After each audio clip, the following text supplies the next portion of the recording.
Ito ang napitas namin dito sa kabilang greenhouse. I-deliver na ngayong araw. Inaantay namin ang aming employer para pick up na ito. Ito ang napitas namin dito sa kabila. Ito ang loob ng greenhouse na ang pinagtatrabuhan. Tapos nandun pa sa kabila. Nandun sa kabila ang iba pa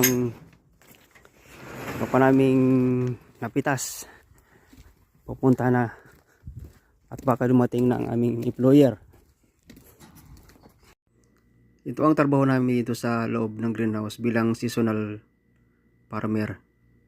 Sa mga gustong mag-apply dyan, apply na kayo habang bata-bata pa. Ang applyan po ay magtanong lang po kayo sa inyong munisipyo ng inyong bayan kung meron silang programang seasonal farmer papunta dito sa South Korea. Maraming bayan na ang mayroong ganitong programang seasonal farmer papunta dito sa Korea. 20 to 45 years old lang po. 45 years old lang po ang qualified. Babae man o lalaki, kailangan dito. Maraming farm dito sa Korea, iba-iba ang tanim. Mayroon strawberry, mayroon sa mga gulay o marami pang iba.